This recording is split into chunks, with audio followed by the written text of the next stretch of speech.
Selanjutnya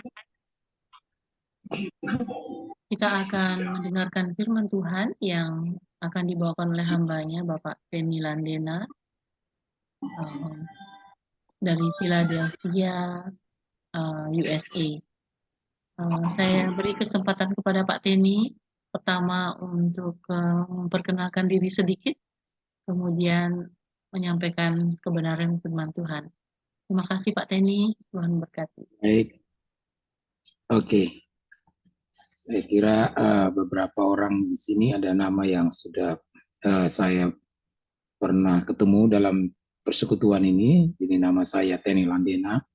Sekarang berada di Philadelphia sudah 21 tahun atau 22 tahun melayani untuk jemaat Indonesian Christian Church. Dan ya, saya sangat berterima kasih untuk kesempatan yang dipercayakan buat saya untuk sharing firman Tuhan. Baik, apakah saya langsung sampaikan firman Tuhan atau ada pujian saya? Ya, langsung Pak, karena tadi sudah. Oh, baik, begitu. Ya, puji Tuhan. Selamat bertemu lagi buat saudara-saudara yang setia di dalam Tuhan. Tema yang diberikan kepada saya ini agak sedikit sangat menantang. Artinya sebuah tema tentang bila segala sesuatunya tidak berarti lagi. Biasanya orang itu gampang putus asa, atau orang-orang yang sudah sakit parah, orang-orang yang usianya sudah lanjut dan kadang-kadang merasa kesepian. Biasanya kalimat ini adalah sebuah kalimat kekecewaan atau putus asa. Dia berpikir, buat apa hidupku, saya hidup tetapi menjadi beban buat orang lain. Buat apa hidup saya hidup tetapi menderita, segala sesuatu tidak berguna lagi, lebih baik mati saja. Saya kira begitu kalau orang lihat dari sisi yang negatif.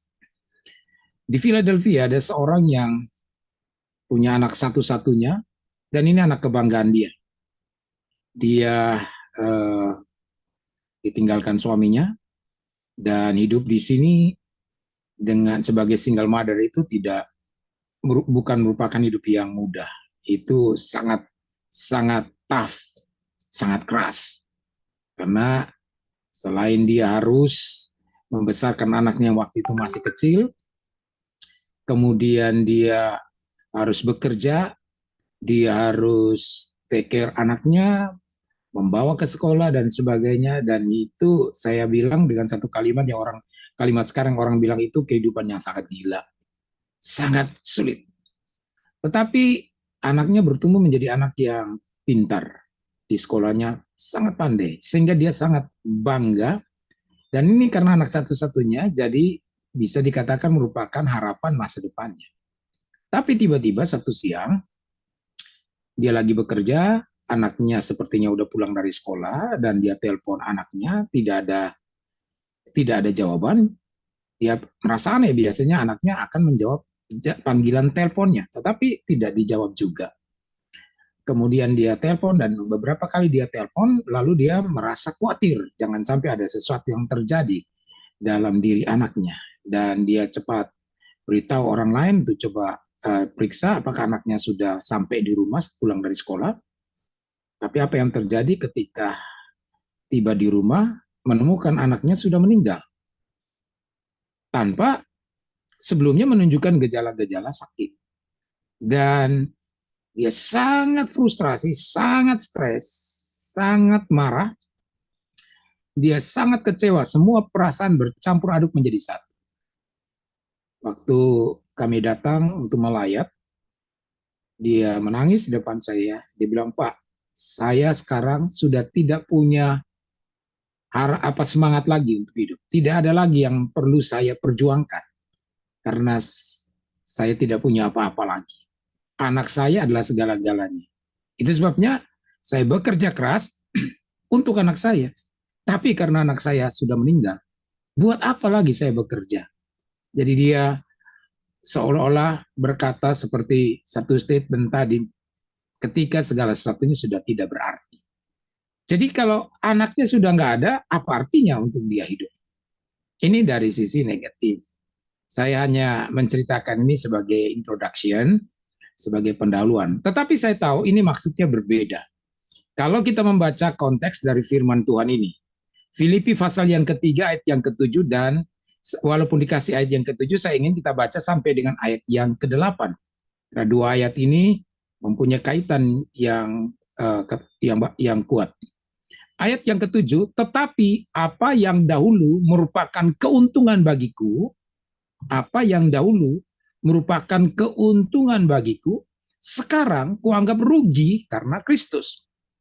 Ayat yang kedelapan, malahan segala sesuatu kuanggap rugi karena pengenalan akan Kristus Yesus Tuhanku lebih mulia daripada semuanya.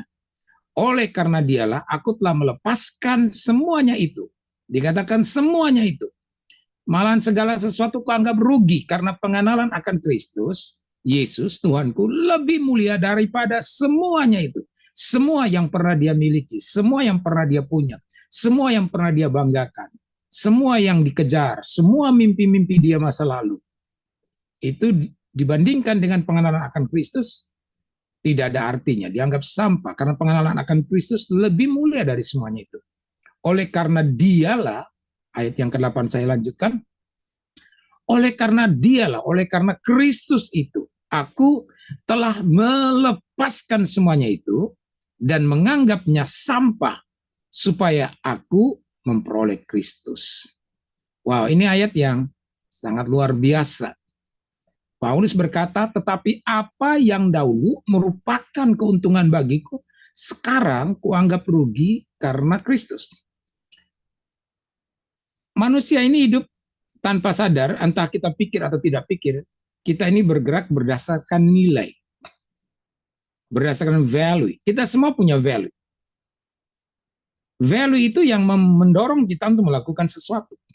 Value itu yang membuat kita bisa mati-matian berjuang untuk melakukan apa yang menjadi sesuatu yang kita percaya, nilai-nilai yang kita percaya dalam kehidupan kita.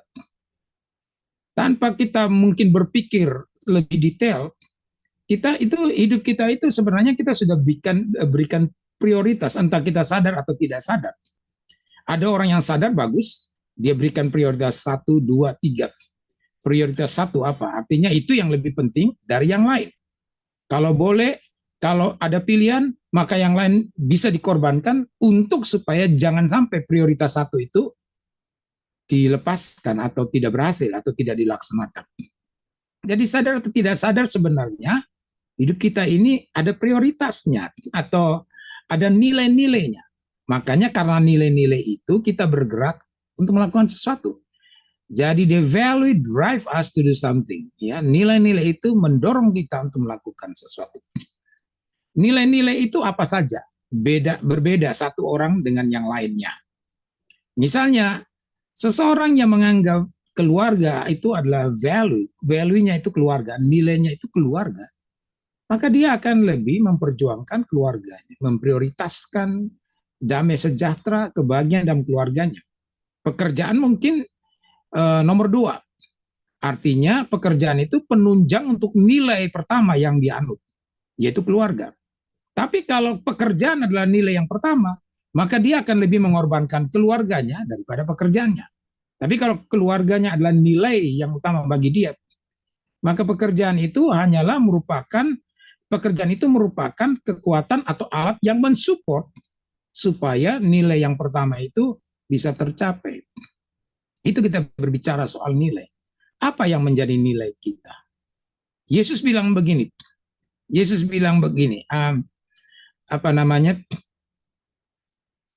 Di mana hartamu berada, di situ hatimu berada. Ketika Yesus berbicara soal harta, itu dia berbicara tentang apakah hal yang paling penting dalam hidup seseorang. Apa nilai yang paling penting dalam hidup seseorang. Kalau harta itu merupakan nilai yang utama, yang paling pertama, maka di mana hartamu berada, di situ hatimu berada.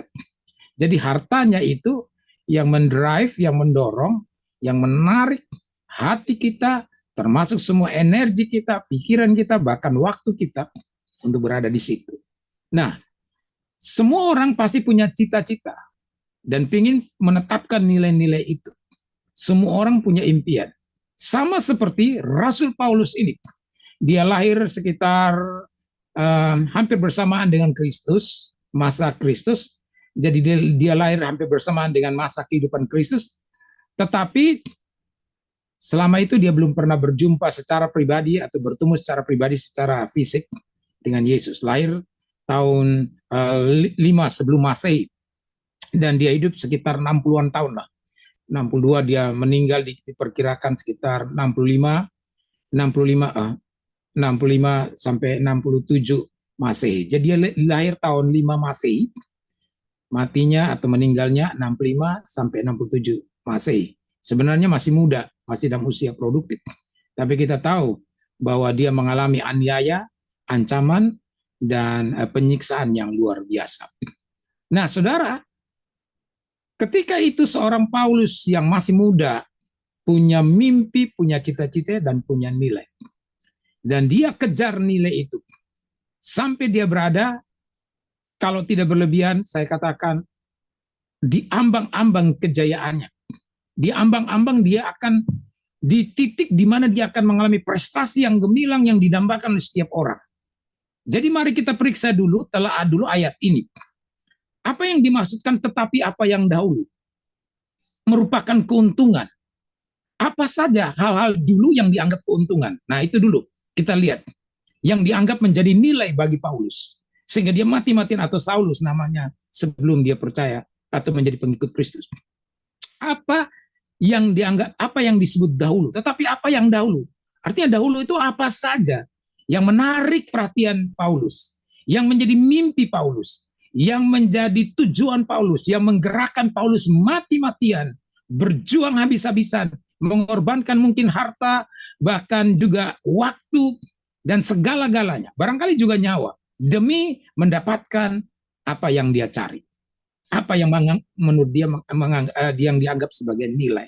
Kita lihat dulu di situ. Jadi apa saja hal dulu yang dianggap keuntungan.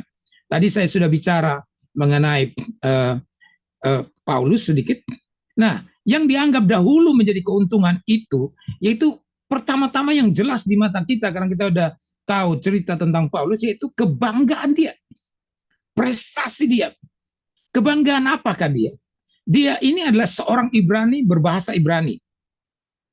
Dia itu bisa dikatakan menjadi teladan utama dari seorang Yahudi yang benar, taat beribadah.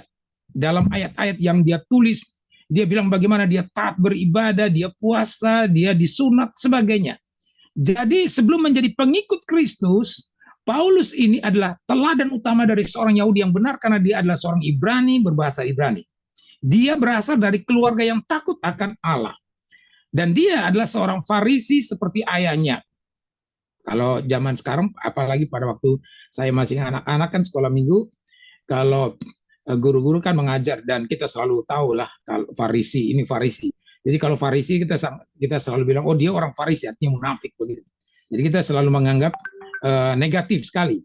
Tapi kalau waktu itu disebut seorang Farisi itu luar biasa, artinya seorang yang memisahkan diri khusus buat Tuhan, separate themselves, dan hanya untuk Tuhan, tidak lakukan apa-apa. Dan pekerjaan mereka cuma baca, cuma menemukan ayat-ayat firman itu. Jadi seorang Farisi itu jago sekali ayat-ayat firman Tuhan. Dan dia dididik sebagai seorang rabi yang dihormati, seorang guru yang dihormati. Dia dididik oleh seorang guru besar, seorang rabi yang dihormati, bernama Gamaliel. Itu tidak mudah orang punya guru seperti Gamaliel. Sama seperti sekarang, kalau guru yang ingin punya kredit yang bagus, misalnya guru piano lah, maka dia kalau dia guru piano yang bukan abal-abal, ya guru piano yang hebat, yang punya nama, pada waktu dia akan dia akan mencari anak didiknya, dia nggak akan terima sembarang orang. Kalau dia terima yang susah diajar, yang tidak punya bakat, itu akan menghancurkan reputasi dia sebagai guru. Jadi dia harus cari anak didik yang hebat. yang berbakat supaya mengangkat dia, kredit dia bertambah. Orang bilang, wah ini orang jadi pemain piano dunia, juara dunia. Orang selalu bertanya gurunya siapa. Jadi ada kredit. Yaitu strategi di dalam, saya punya teman seorang guru piano yang luar biasa, menghasilkan banyak siswa yang meraih kejuaraan-kejuaraan dunia, kejuaraan internasional. Dan begitulah, dia tidak sembarang pilih murid. Demikian juga Gamaliel, dia tidak sembarang memilih muridnya. Dan salah satu murid yang dibanggakan, yang hebat, cerdas, smart adalah Paulus tadi atau Saulus tadi.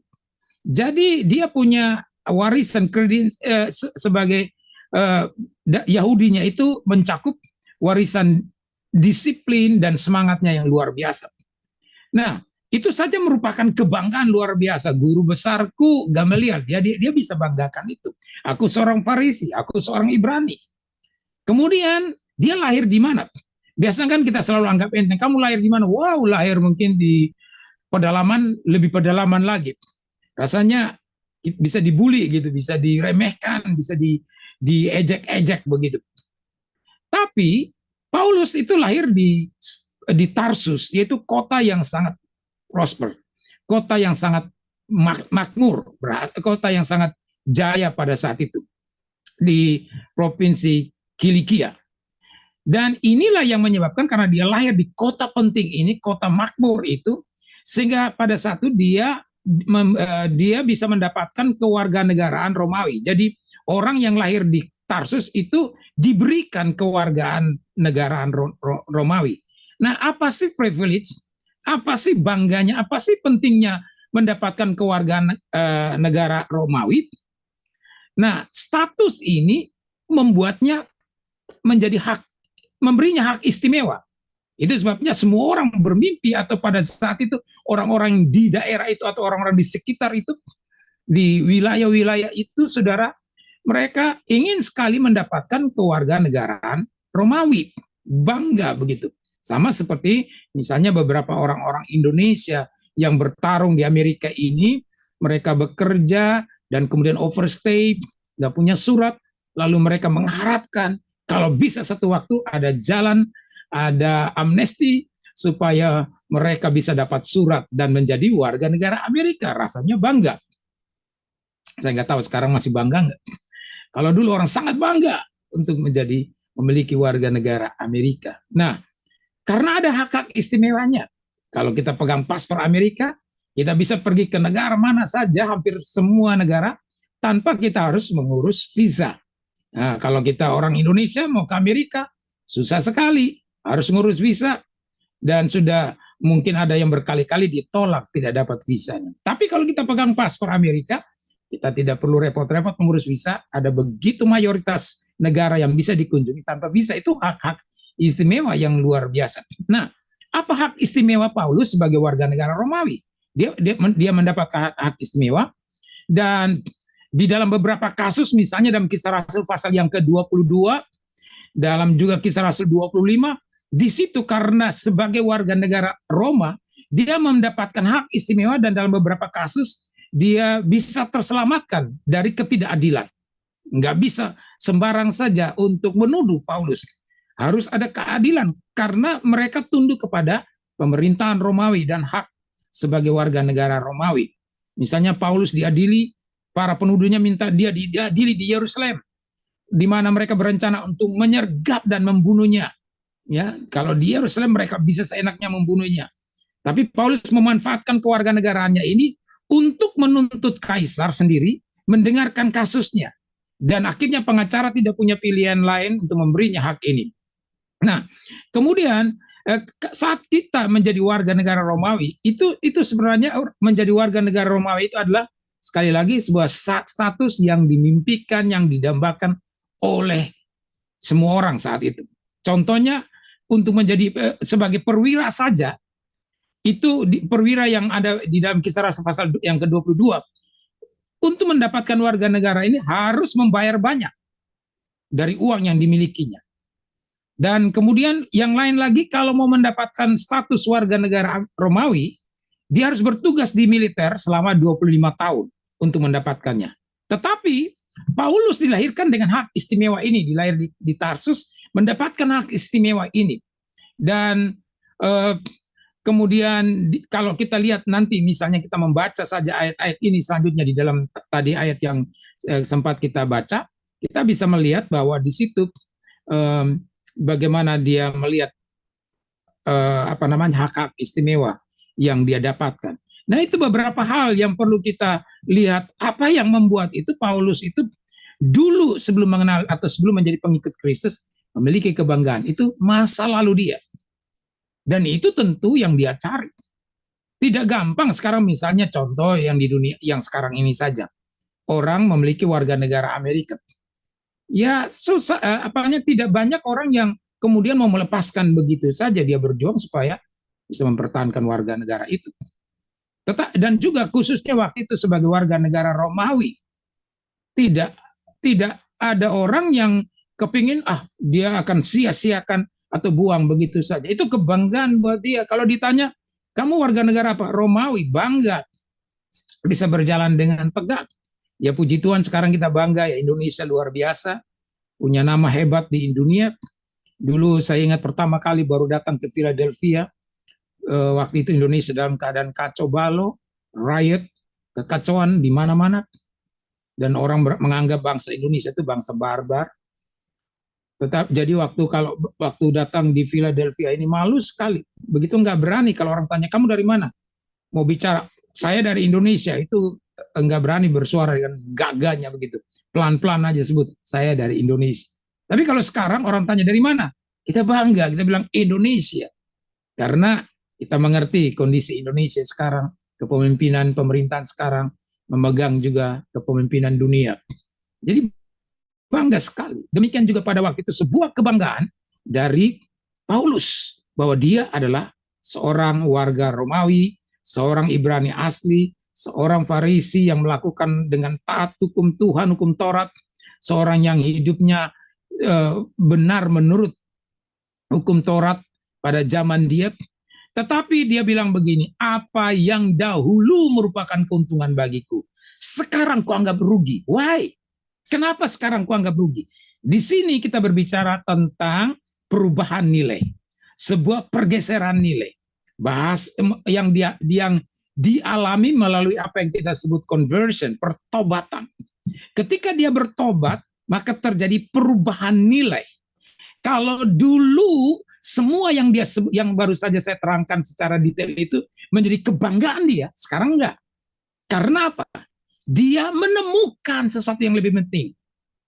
Dan penemuan Paulus bukan dari hasil knowledge, tapi dari hasil relationship, dari hasil pengenalan, pengalaman secara pribadi. Itu yang paling penting.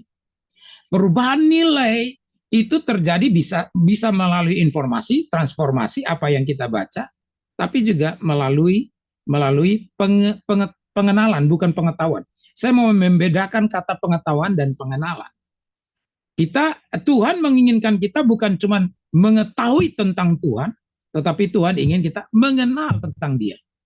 Pengetahuan didapatkan dari informasi, tetapi pengenalan didapatkan dari relasi. Orang bisa baca Alkitab, orang bisa baca buku-buku, kemudian mendapatkan pengetahuan. Tapi kalau kita baca Alkitab hanya untuk mendapatkan pengetahuan semata-mata saja, bukan merupakan hasil dari sebuah relasi, hubungan dengan Tuhan, maka saya kira kita akan bisa menjadi orang Farisi-Farisi yang baru, yang jago Alkitab, tapi hidupnya nggak berubah. Tidak terjadi conversion, tidak terjadi perubahan nilai. Karena apa? Kita cuma mencari sesuatu, mencari informasi dalam buku-buku rohani atau buku-buku apa saja untuk menambah wawasan kita. Semakin kita pintar, semakin kita pakai hanya untuk berdebat, ngomong firman Allah pintar, saudara-saudaraku, tetapi hidup kita tidak sesuai dengan firman Tuhan. Tidak terjadi sebuah transformasi, tidak terjadi sebuah pergeseran nilai. Nilai yang dulu masih tetap kita pegang, sedangkan ada nilai utama yang penting, yaitu nilai-nilai kerajaan sorga, nilai Kristus, itu kita tidak pegang.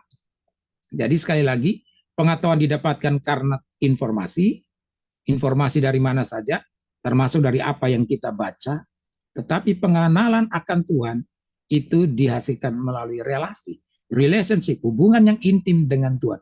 Itu yang buat beda.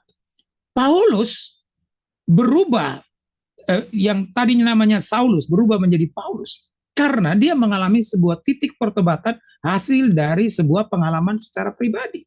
Dia berjumpa dengan Tuhan secara ajaib dalam perjalanannya untuk membunuh orang Kristen. Hidupnya diubahkan Tuhan.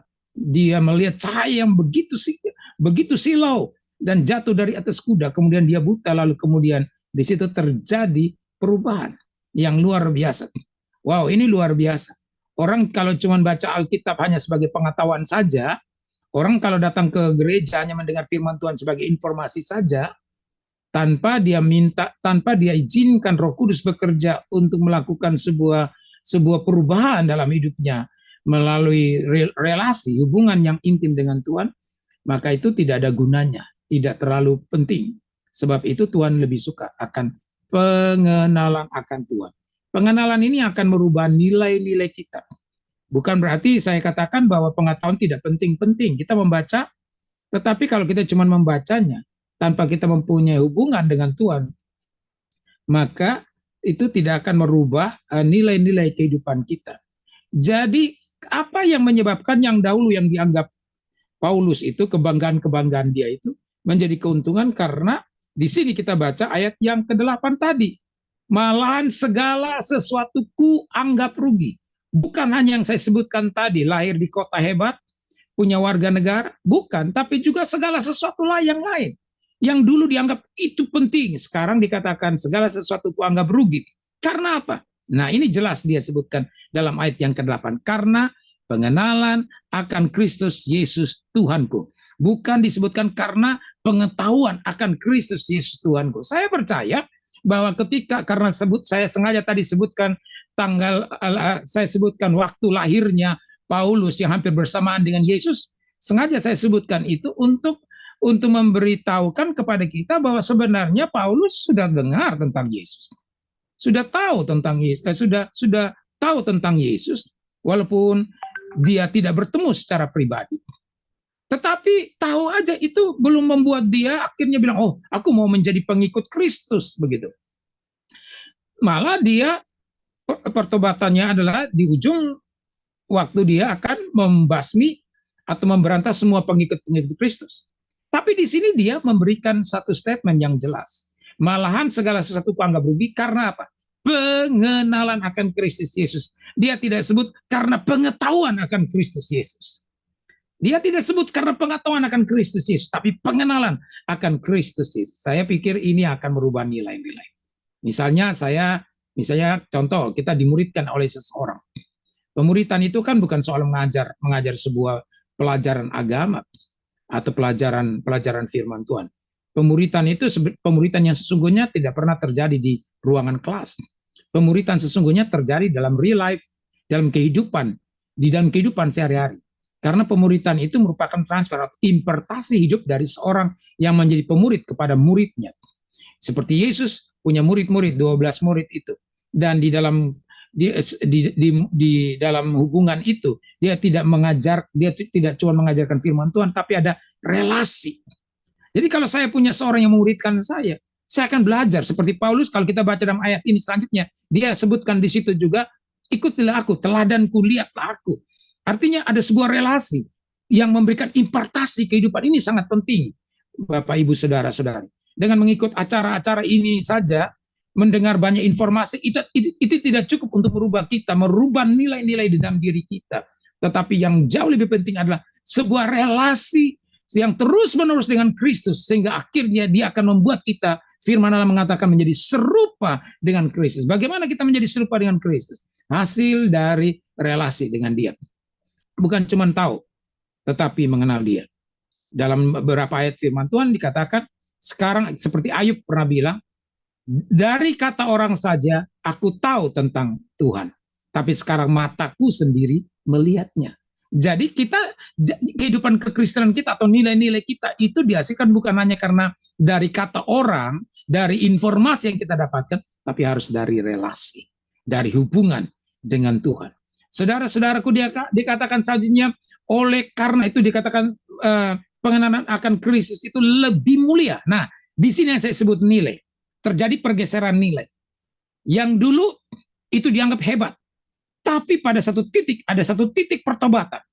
Dan titik itu merubah nilai. Ini tadi yang dianggap untung, sekarang dianggap rugi. Karena apa? Dikatakan Tuhan lebih mulia dari semuanya. Sekarang Paulus memberikan nilai 100 kepada Yesus. Sedangkan yang lain 0.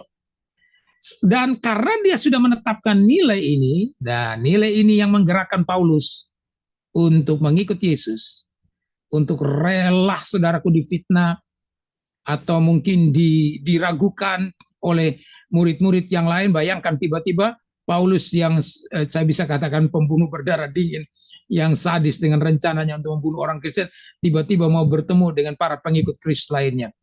Secara manusia, tentu waktu Paulus itu masuk di tengah-tengah persekutuan orang-orang pengikut Kristus yang pertama, pasti ya mereka masih ragu-ragu, mereka masih curiga. Ini benar dia bertobat, atau ini cuma mata-mata dan dia sengaja menyusun rencana untuk membunuh kita semua. Pasti di situ, saudara-saudaraku. Jadi saudara bisa membayangkan ketidaknyamanan Paulus kalau itu saudara atau saya baru berencana membunuh dan hanya dalam waktu yang singkat tiba-tiba bilang aku sekarang menjadi pengikut Kristus. Tidak nyaman berada di teman-teman yang lain. Karena mereka mungkin memandang kita dengan mata yang curiga. Ini jangan sampai seorang dia sedang bermaksud jahat ini, menyusun rencana untuk membunuh kita. Jadi saudara bayangkan dalam situasi seperti begitu, tetapi dia percaya bahwa lewat relasi hubungan pengalaman dia dengan Tuhan Yesus Kristus itu telah merubah dia, dan dia sekarang merubah skala prioritas yang dulu dianggap untung, yang dibangga-banggakan, sekarang dia katakan itu tidak ada gunanya. Haleluya, karena sekarang pengenalan akan Kristus lebih mulia pada semuanya. Oleh karena dialah aku telah melepaskan semuanya itu dan menganggapnya sampah supaya aku memperoleh Kristus. Nah, ini ada hal baru yang bisa kita lihat di sini. Oleh karena dialah aku telah melepaskan semuanya itu. Dengar baik-baik kata kuncinya, melepaskan semuanya itu dan menganggapnya sampah. Nggak usah dikorek-korek lagi, nggak usah diambil lagi. Kita bukan mentalitas anak ayam. Pagi-pagi saudara kita cuma korek-korek itu sampah. Tapi kita punya mentalitas burung raja wali yang terbang tinggi, melakukan hal-hal yang spektakuler bersama Tuhan, untuk melakukan hal-hal yang lebih besar, yang lebih mulia. Jadi yang dulu dianggap sampah, bahkan dilepaskan semuanya, supaya aku memperoleh Kristus. Nah, garis bawahi, supaya aku memperoleh Kristus. Supaya aku memperoleh Kristus dengan cara apa yang dilakukan sebelumnya, yaitu melepaskan semuanya. Banyak orang menjadi Kristen, tapi mereka belum memperoleh Kristus dengan sepenuhnya. Saya ulangi, banyak orang menjadi Kristen, tetapi tidak memperoleh Kristus sepenuhnya. Kristus sepenuhnya. Mengapa? Alasannya gampang. Karena tadi kalimat sebelumnya, belum melepaskan yang dianggap hebat itu dulu. Belum dilepaskan semuanya, masa lalunya, tabiat manusia lamanya, kedagingannya, kesombongannya, keakuannya, hawa nafsunya, belum dilepaskan. Jadi dia tetap menjadi pengikut, dia menjadi orang Kristen, tapi belum memperoleh Kristus dengan sepenuhnya. Karena masih ada banyak ikatan-ikatan. Atau begini, kata lain, saudara, Tuhan mau memberkati saudara. Tetapi di tangan saudara ini, saudara masih pegang hal-hal yang saudara sukai masa lalu. Tuhan bilang, buka tanganmu, aku akan memberikan berkat yang baru. Tapi saudara bilang, enggak, ya saya mau berkatmu. Tapi saudara tetap pegang kuat apa yang ada di tangan saudara, mainan atau apa aja yang saudara sukai. Dan bagaimana saudara bisa memperoleh hal yang baru? Enggak bisa, enggak dapat, saudara-saudaraku. Itu sebabnya hari ini kita mau diberkati oleh Tuhan, atau kita bisa memperoleh Kristus dengan sepenuhnya jika kita membuka tangan kita dan melepaskan apa yang dulu kuanggap untung itu, apa yang dulu kuanggap berguna dan mulia itu. Sekarang itu tidak ada gunanya. Masa lalu kita, yaitu apa? Kesombongan kita, hawa nafsu kita, kebanggaan pribadi kita, kedagingan kita buang semuanya. Dan ini yang menyebabkan kita bisa memperoleh Kristus dengan sesungguhnya. Jadi Bapak Ibu Saudara-saudari, kita berbicara sekarang tentang sebuah pengenalan akan Kristus itu, tentang sebuah perubahan nilai. Bahkan dalam, kalau kita baca ayat selanjutnya, ayat sebelumnya dikatakan dalam Filipi pasal yang ketiga ayat 16 ya. Di situ dikatakan, tetapi baiklah tingkat pengertian kita yang telah kita capai. kita lanjutkan menurut jalan yang kita tempuh. Tingkat pengertian kita. Artinya, Paulus sekarang mulai mengerti. Dia mengerti bahwa Kristus itu lebih mulia. Dulu dia belum tahu. Dia anggap apa yang dilakukan itu yang paling hebat. Tapi sekarang dia mengalami perubahan dalam mindset dia. Tingkat pemikiran di sini dikatakan the level of his thinking, tingkat level pemikirannya di situ dikatakan. Tetapi baiklah tingkat pengertian kita yang telah kita capai, kita lanjutkan menurut jalan yang kita tempuh. Jadi berbicara soal tingkat pengertian ini, berbicara soal mindset kita, berbicara tentang nilai-nilai, berbicara tentang perubahan-perubahan nilai. Apa yang bernilai bagi kita saat ini? Jadi kalau kita lihat di situ bahwa yang Paulus bilang, ya kalau kita baca dalam ayat yang ke-18, Filipi 3:18, 19, 20, 21, di situ disebutkan dengan jelas bahwa dia bilang begini. Sebab seperti yang telah kerap kali kukatakan, ayat 18, dan yang kunyatakan pula sekarang sambil menangis, banyak orang hidup sebagai seteru salib Kristus. Banyak orang hidup seperti seteru salib Kristus. Itu pengertian yang dulu. Hidup sebagai seteru salib Kristus. Sekarang Paulus ketika dia bertobat, dia hidup sebagai bukan seteru salib Kristus, tetapi hidup bersama Kristus. Hidup bersama Kristus yang bukan sebagai seteru, tapi kawan sebagai yang diandalkan dalam hidupnya. Nah, ayat yang ke-19, kesudahan mereka ialah kebinasaan. Tuhan mereka ialah perut mereka. Kemuliaan mereka ialah aib mereka. Pikiran mereka semata-mata tertuju kepada perkara duniawi. Inilah hal-hal yang dulu. Inilah hal-hal masa lalu yang perlu kita buang. Kita masuk kepada tingkat pengertian yang lebih tinggi, lebih mulia, yaitu Kristus. Kalau tidak, kita selama itu, walaupun kita menyebut diri kita Kristen, tapi kita masih menjadi seteru salib. Apa yang dikatakan di situ? Dikatakan perut mereka ialah kemuliaan mereka. Tuhan mereka ialah perut mereka. Jadi ayat 19 saya ulangi, kesudahan mereka ialah kebinasan. Jadi mereka pikir, wah aku udah hebat ini, aku udah berhasil, sudah memiliki semuanya. Padahal kesudahan mereka adalah kebinasan. Itu dulu hidupannya Paulus seperti itu. Lalu dia bilang, Tuhan mereka ialah perut mereka. Yang dicari itu cuma perut, cari duit, gak punya waktu buat Tuhan. Itulah yang diandalkan oleh manusia saat ini. Itu yang dianggap Paulus hebat. Dia mengejar status. Dia bakal bisa menjadi seorang pemimpin hebat karena dia murid brilian dari Gamaliel. Kalau dia punya proposal untuk membunuh orang Kristen dan waktu itu kalau berhasil pasti dia bisa dapat promosi yang lebih hebat dan itu yang dia kejar. Itu yang dia kejar. Nah, sama seperti yang dia sebutkan di sini, perut mereka, Tuhan mereka ialah perut mereka. Jadi yang kita cari itu saja. Nah, pola pikir seperti ini, tingkat pengertian seperti ini harus dirubah melalui sebuah conversion tadi, pertobatan yang menghasilkan sebuah nilai-nilai baru, nilai-nilai kerajaan sorga. Lalu dia bilang begini, kemuliaan mereka ialah aib mereka. Kita anggap apa yang kita capai, prestasi kita capai luar biasa. Ternyata aib mereka. Pikiran mereka semata-mata tertuju kepada perkara duniawi. Baik, kita mengoreksi diri kita. Apakah sekarang ini kita masih hidup pada area yang lama, di mana mata pikiran kita hanya tertuju kepada perkara-perkara duniawi, atau kita sudah berubah dan pikiran kita tertuju kepada Kristus? Karena kalau tidak fokus kepada Kristus, bisa-bisa kita tidak sampai kepada tujuan. Kita tidak akan sampai ke tujuan. Karena itu Paulus bilang, aku melupakan apa yang di belakangku dan berlari-lari mengarahkan apa yang di depanku. Yang di belakang dia sudah lupakan. Dia fokus kepada Tuhan. Kalau saudara berlari sebagai seorang Kristen sambil menoleh ke belakang, saya tulis dalam sebuah renungan harian setiap hari.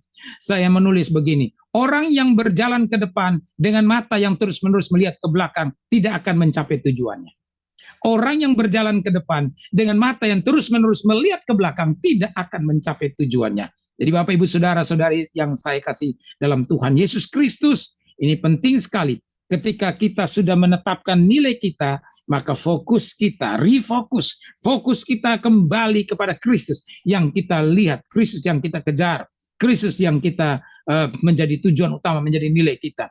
Karena itu dikatakan selanjutnya, pada ayat 20, karena kewargaan negara kita adalah di dalam sorga. Dari situ juga kita menantikan Tuhan Yesus sebagai Tuhan Yesus Kristus sebagai juru selamat yang akan mengubah tubuh yang hina ini sehingga serupa dengan tubuhnya yang mulia menurut kuasanya yang dapat menaklukkan segala sesuatu kepada dirinya. Ini jelas sekali. Ayat 20 dan 21 tadi.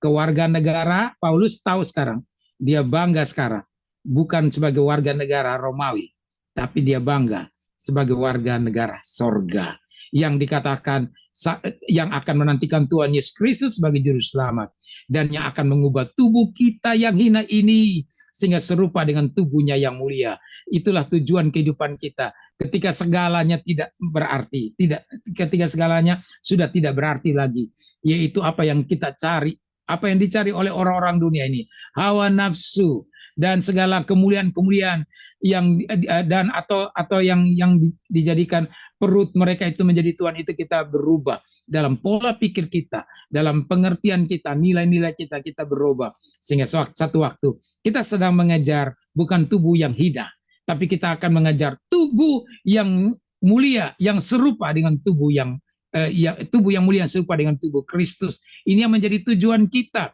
Ayat yang ke-21 sekali lagi saya baca, yang akan mengubah tubuh kita yang hina ini sehingga serupa dengan tubuhnya yang mulia menurut kuasanya yang dapat menaklukkan segala sesuatu kepada dirinya. Itu yang saya bagikan buat kita semua, Bapak Ibu Saudara-saudari. Jadi kita tidak perlu berbangga dengan masa lalu kita. Kita tidak perlu lagi sebagai seekor anak ayam yang kemudian pergi dan mengkais-kais sampah yang kita sudah buang, yang berlalu, itu sudah jangan kita lihat lagi, tapi kita sedang menatap untuk mencapai panggilan kerajaan sorga seperti ayat yang disebutkan Paulus di dalam perikop ini, untuk berlari-lari menuju panggilan sorgawi supaya kita bisa menangkapnya. Dan itu tujuan kita sehingga satu waktu yang kita gunakan ini bukan tubuh yang hina, tapi tubuh yang diubahkan menjadi tubuh yang mulia seperti tubuh Kristus, tubuhnya Tuhan Yesus Kristus saat ini. Tubuh yang mulia serupa dengan tubuh Kristus Yesus, dan kemudian kita akan bersama-sama Tuhan di dalam segala kemuliaannya. Jadi kalau dengan demikian bukan berarti saudara-saudaraku kita sekarang kita di dalam kamar saja, kita hanya berdoa saja, baca firman, bukan. Kita tetap melakukan aktivitas kita, tapi kita tahu nilai-nilai yang paling penting dalam diri kita.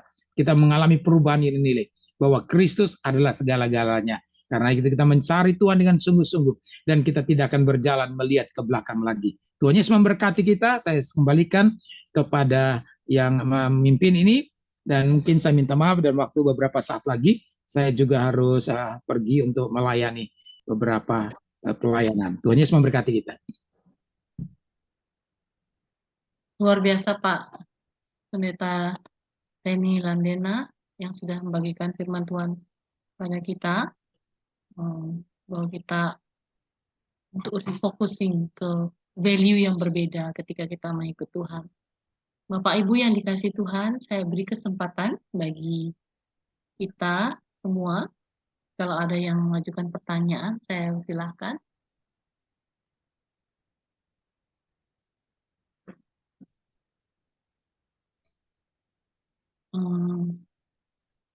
Pak Denny, saya harap untuk bisa doa penutup terlebih dahulu.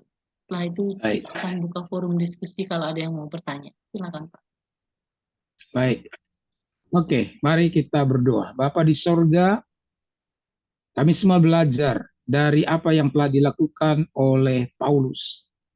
Ia mengalami sebuah perubahan secara drastis. Dan kami menemukan mengapa dia bisa mengambil keputusan dan berubah secara drastis. Padahal dalam segi pandangan manusia, apa yang dia capai di masa lalu dia itu luar biasa. Tapi sekarang dia mengerti bahwa pengenalan akan Kristus itu lebih mulia dari segala-galanya. Kami berdoa ya Tuhan, supaya itu bisa ditanamkan di dalam hati kami, sehingga hari ini kami boleh mengerti bahwa kami harus terus memantapkan, mendalami, meningkatkan pengenalan kami akan Tuhan, relasi hubungan kami dengan Tuhan lebih dalam lagi, sehingga kami dapat mengerti bahwa Tuhan sedang memanggil kami menuju kepada kemuliaan ini. Tuhan, terima kasih Tuhan. Rubah nilai-nilai kami, berikan nilai-nilai yang luar biasa supaya kami tidak gagal dalam hidup ini, tapi kami akan berlari-lari mencapai panggilan surgawi. Hamba berdoa buat setiap kami yang ada di sini juga. Selain berdoa buat firman ini, kami berdoa juga untuk saudara-saudara yang mungkin sedang di dalam pergumulan, sedang sakit, atau sedang di dalam sebuah pergumulan atau sesuatu yang mereka gumuli. Hamba berdoa di dalam nama Yesus Kristus, oleh iman yang sungguh-sungguh kepada Tuhan Yesus Kristus, Tuhan akan buat mujizat dalam hidupmu, memberikan engkau kesembuhan, dan menolong engkau memberikan jalan keluar dari semua persoalan-persoalan yang sulit. Dalam nama Yesus aku berdoa, supaya pekerjaan Tuhan terjadi di dalam kehidupan kita semua.